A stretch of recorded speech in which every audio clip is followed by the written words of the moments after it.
This video is sponsored by Buy More Online Shopping. Hi friends, this is Vinu. இந்த காணொளியில் நம்ம தமிழ்நாடு முதலமைச்சருடைய தனிப்பிரிவுக்கு எப்படி ஒரு தனிநபர் அல்லது பொதுநபர் சார்ந்த பிரச்சனையை எப்படி புகார் செய்து அதற்கு தீர்வு காணலாம் அப்படின்றத இந்த வீடியோவில் கொஞ்சம் தெளிவாக பார்க்கலாம். அதுக்கு முதல்ல நீங்கள் உங்கள் ப்ரௌசரில்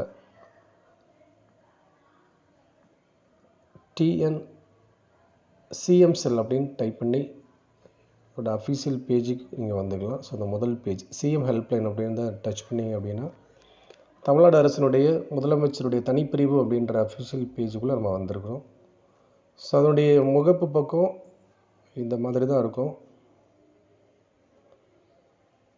இதில் அடிப்படையில் பார்த்தீங்கன்னா ஒரு 3 விதமான ஆப்ஷன் கொடுத்துருப்பாங்க. ஸோ இதுக்கு முன்னாடி நம்ம என்ன செய்யணும் அப்படின்னா நம்முடைய இந்த பேஜில் நம்முடைய பெயர், நம்முடைய மொபைல் நம்பர், அப்புறம் நம்முடைய இமெயில் ஐடி கொடுத்து இதை லாகின் பண்ணி நமக்கு ஒரு ஐடி பாஸ்வேர்டு க்ரியேட் பண்ணுற மாதிரி இருக்கும். ரொம்ப எளிமையான ப்ராசஸ் தான். அதுக்கப்புறம் நம்ம டைரெக்டாக நம்முடைய கம்ப்ளைண்ட்டை நம்ம இங்கே ரைஸ் பண்ணிக்கலாம். அடிப்படையில் 3 ஆப்ஷன் இருக்கும். இதில் செகண்ட் ஆப்ஷன் ஃபைல் கிரிவான்ஸ் அப்படின்ற ஆப்ஷனை செலக்ட் பண்ணி நம்ம கம்ப்ளைண்ட்டை இந்த இடத்துல பதிவு பண்ணணும். முதல்ல பெட்டிஷனர், அதாவது மனுதாரர், அதாவது யாருக்கு இந்த எந்த பிரச்சனையோ, ஸோ யார் இந்த கம்ப்ளைண்ட்டை ரைஸ் பண்ணுறா அப்படின்ற அவங்களுடைய பேர், அவங்களுடைய முகவரியை நம்ம இங்கே கொடுக்குற மாதிரி இருக்கும். ஃபார் எக்ஸாம்பிள் நான் என்னுடைய பெயர், என்னுடைய முகவரி, அப்புறம் என்னுடைய மொபைல் நம்பரை பயன்படுத்திக்கிறேன். கம்பல்சரியாக உங்களுடைய மொபைல் நம்பரை இங்கே டைப் பண்ணுங்கள். காரணம் என்னென்னா, நீங்கள் எந்த துறை சார்ந்து உங்களுடைய குறையை சொல்கிறீங்களோ அந்த துறை சார்ந்த அதிகாரிகள் உங்களுடைய மொபைல் நம்பருக்கு உங்களை காண்டாக்ட் பண்ணி என்ன பிரச்சனை, இது என்ன சொல்யூஷன் அப்படின்றத உங்களுக்கு டைரெக்டாக காண்டாக்ட் பண்ணுவாங்க. ஸோ கம்பல்சரியாக உங்களுடைய மொபைல் நம்பரை டைப் பண்ணணும்.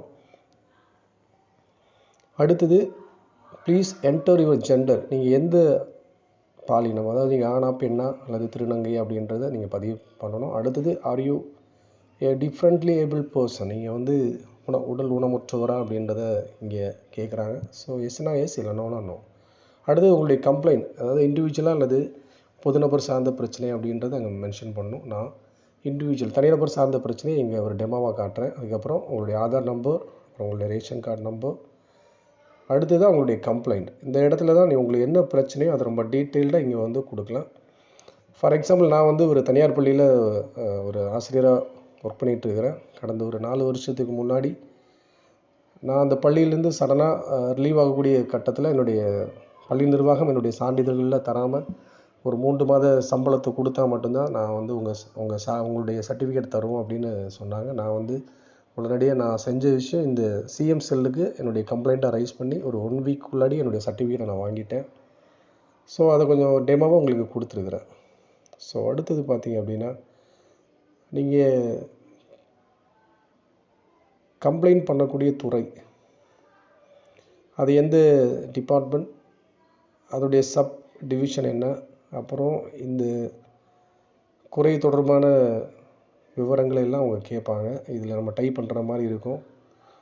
உதாரணமாக நான் என்னுடைய பிரச்சனையை சொல்லிவிட்டு அதுக்கப்புறம் பார்த்தீங்க அப்படின்னா அது எந்த department, school education department. So என்னுடைய ப்ராப்ளம் பார்த்தீங்கன்னா அந்த லிமிட்டுக்குள்ளே தான் வரும். ஸோ நாங்கள் அதை டைப் பண்ணிக்கிறேன். அடுத்தது நம்மளுடைய முகவரி சார்ந்த டீட்டெயில் கொஞ்சம் தெளிவாக கேட்பாங்க. நீங்கள் எந்த லோக்கல் பாடி அப்படின்றது. அதுக்கப்புறம் பார்த்தீங்கன்னா கிரிவான்ஸ் டைப், அது என்ன வகை, பள்ளிக்கல்வித்துறை கொடுத்துருக்கீங்க. ஸோ அதில் என்ன பிரச்சனை. ஸோ நான் எம்ப்ளாயி கிரிவான்ஸ் அப்படின்றத கொடுத்துக்கிறேன். அப்புறம் குறையினுடைய சப்டைப் கேட்பாங்க. ஸோ என்ன பிரச்சனை அப்படின்றது நான் என்னுடைய சர்டிஃபிகேட், என்னுடைய இண்டிவிஜுவல் சர்டிஃபிகேட் சார்ந்த விஷயத்தை நான் இங்கே சொல்கிறேன். அதுக்கப்புறம் உங்களுடைய மாவட்டம் சார்ந்த, உங்களுடைய மாவட்டம் என்ன, அதுக்கப்புறம் உங்களுடைய வட்டம், தாலுக்கு எது, உங்களுடைய ரெவென்யூ டிவிஷன், சப் டிவிஷன், உட்கோட்டம், அதுக்கப்புறம் உங்களுடைய பஞ்சாயத்து, அப்புறம் உங்களுடைய முகவரி, மறுபடியும் உங்களுடைய முகவரி தெளிவாக டோர் நம்பரோட ரொம்ப தெளிவாக இங்கே கொடுக்குற மாதிரி இருக்கும். ரொம்ப பெரிய கடினமான வேலை இல்லை நண்பர்கள், ரொம்ப எளிமையாக பண்ணுற மாதிரி தான் இருக்கும்.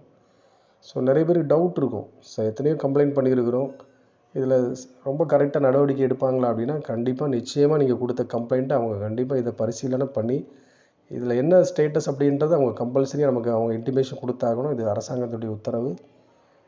இந்த விஷயம் பார்த்திங்கன்னா நிறைய மக்களுக்கு இது தெரியாது. ஸோ இப்படி ஒரு ஆப்ஷன் இருக்கிறதே தெரியாது.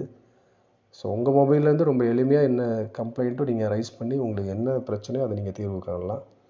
ஸோ நான் என்னுடைய டீட்டெயில்ஸ் எல்லாம் இங்கே கொடுத்துட்ருக்குறேன். ஸோ நீங்களும் உங்களுடைய டீட்டெயில்ஸும் இங்கே தெளிவாக கொடுங்க. கம்யூனிகேஷன் அட்ரஸ், அதுக்கப்புறம் இறுதியாக பார்த்தீங்க அப்படின்னா அட்டாச்டு ஃபைல் அப்படின்னு ஒரு விஷயம் இருக்கும். ஸோ அதில் நான் என்னுடைய கம்ப்ளைண்ட் அப்படின்றத தாண்டி ஸோ நான் என்னுடைய பள்ளி நிர்வாகத்துக்கு கொடுத்த என்னுடைய கடிதம், ஸோ இது சில எவிடன்ஸ் இருந்துச்சு அப்படின்னா அது இங்கே ஃபைல்லாம் இங்கே கொடுத்துக்கலாம். லெட்டர்ஸ், ஏதாச்சும் சர்டிஃபிகேட்ஸ், எவிடன்ஸ் இங்கே கொடுத்துக்கலாம். அதுக்கப்புறம் மறுபடியும் ஒரு ரீசெக் பண்ணிக்கலாம் எல்லாமே நம்ம கொடுத்த டீட்டெயில்ஸ் எல்லாமே கரெக்டாக அப்படின்னு. ஸோ எல்லாமே கரெக்டாக இருக்கக்கூடிய பட்சத்தில் இறுதியில் நீங்கள் வந்து இதை சப்மிட் அப்படின்ற ஆப்ஷனை கொடுத்து இந்த கம்ப்ளைண்ட்டை நீங்கள் வந்து ரைஸ் பண்ணிக்கலாம். அதை வந்து பார்த்தீங்கன்னா முடித்தோடனே உங்களுக்கு ஒரு கம்ப்ளைண்ட் நம்பர் ஒன்று கொடுப்பாங்க. அதை நீங்கள் வந்து இந்த முகப்பு பக்கத்தில் ட்ராக் கிரிவான்ஸ் அப்படின்ற ஒரு ஆப்ஷன் இருக்கும். அதில் டைப் பண்ணிட்டீங்க அப்படின்னா உங்களுடைய கம்ப்ளைண்ட் இப்போ என்ன ஸ்டேட்டஸில் இருக்குது, அரசு அதிகாரிகள் என்ன அந்த கம்ப்ளைண்ட்டுக்கு என்ன பண்ணுறாங்க அப்படின்றது ரொம்ப எளிமையாக நமக்கு தெரியும். ரொம்ப எளிமையான ப்ராசஸ் தான் நண்பரே. ரொம்ப எளிமையாக பயன்படுத்துங்க, நீங்களும் பயன்படுங்கள். நன்றி.